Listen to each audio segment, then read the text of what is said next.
தாண்டும் என்று நான் டெல்லியில் நரேந்திர மோடி அவர்களை வைத்துக் கொண்டே வழக்கறிஞர்கள் மாநாட்டில் நான் பேசினேன். அப்படிப்பட்ட தேசிய ஜனநாயக கூட்டணியிலே இடம்பெற்றிருக்கின்ற பாரதிய ஜனதா கட்சி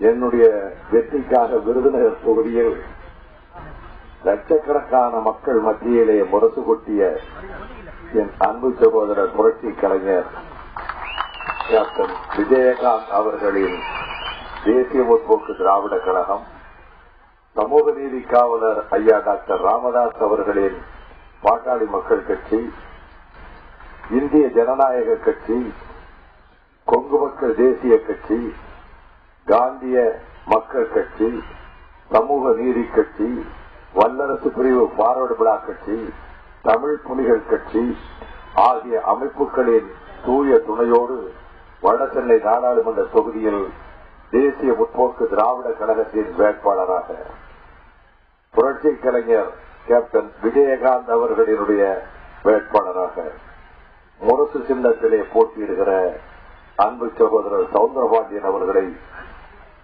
வடசென்னை நாடாளுமன்ற உறுப்பினராக நீங்கள் தேர்ந்தெடுத்து உங்கள் பிரதிநிதியாக இந்திய நாடாளுமன்றத்திற்கு அனுப்பி வைக்க வேண்டும் என்று வாக்காளர் பெருமக்களை நான் பணிவுடன் வேண்டுகிறேன். வியாபாரிகள் நிறைந்த பகுதி, உழைப்பிடும் பாட்டாளிகள் உறவுகிற பகுதி, நடுத்தர மக்கள் அன்றாடங்காட்சிகள் வசிக்கின்ற பகுதி. ஒன்றை மாத்திரம் நான் சொல்லுகிறேன், இந்த 5 ஆண்டு காலத்தில் எத்தனை முறை பெட்ரோல் டீசல் விலை ஏற்றப்பட்டது, எத்தனை முறை சமையல் எரிவாயு கேஸ் விலை ஏற்றப்பட்டது. ஒவ்வொரு முறையும் நீங்கள் வேதனைப்பட்டீர்களே, நம்ம குடும்ப வருமானத்தால் தாக்கு பிடிக்க முடியவில்லை, அடிப்படை செலவுகளுக்கு ஈடு கொடுக்க முடியவில்லை, வேறு செலவுகளை தியாகம் செய்யலாம், சமையல் செய்யாமல் எப்படி இருப்பது?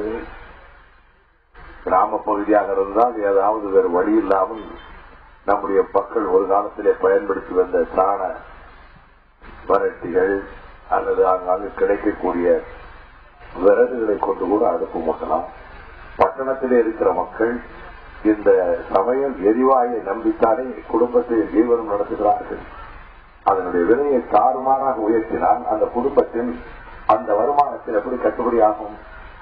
அடிப்படை செலவுகள், துணிமணி எடுப்பதற்கு ஆஸ்பத்திரி செலவு, அன்றாட செலவுகள், இவற்றை எல்லாம் தியாகம் செய்ய வேண்டிய நிலை வருகிற போதெல்லாம் வருகிய வாக்காளர் பெருமக்களே, உங்கள் தலையில் பாறாங்கல்லை போட்ட காங்கிரஸ் தலைமையிலான ஐக்கிய முற்போக்கு கூட்டணி அரசை குப்பை தொட்டியிலே தூக்கி போடுவதற்கான சந்தர்ப்பம் தான் இந்த தேர்தல் என்பதை நீங்கள் நினைவில் கொள்ளுங்கள்.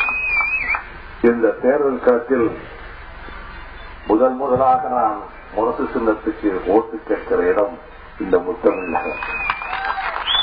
கூட்டணியில் இணைந்த பிறகு தேசிய ஜனநாயக கூட்டணி வலுவாக தமிழகத்திலே அமைந்த பிறகு கேப்டன் அவர்களும் ஐயா டாக்டர் ராமதாஸ் அவர்களும் கரம் கோர்த்து பாரதிய ஜனதா கட்சியும் மறுமலர்ச்சி திராவிட முன்னேற்ற கழகமும் தோள் கொடுத்து இந்த அணி எதிர்த்தரப்பில் 2 ஆண்ட கட்சி ஆளுங்கட்சிக்கு அதிர்ச்சியை தந்து அவர்கள் கலக்கத்திலும் பயத்திலும் இருக்கிற இந்த நேரத்தில் இந்த கூட்டணியின் சார்பில் தேசிய முற்போக்கு திராவிட கழக வேட்பாளரை ஆதரித்து நான் முதலாக பேசி முரசு சின்னம் என்ற சின்னத்துக்கு என் வாழ்க்கையில் முதலில் ஓட்டு கேட்கிற இடம் இந்த முத்தமிழ் நகர்தான் என்பதை நான் எண்ணி மகிழ்ச்சி அடைகிறேன். பெயர் எனக்கு ரொம்ப பிடித்தமான பெயர். ஏனென்றால் சவுந்தரன் தான் அழகு, பாண்டியன் தான் மீன கொடி உயர்த்தி வாங்கிய பாண்டிய மன்னர்கள்.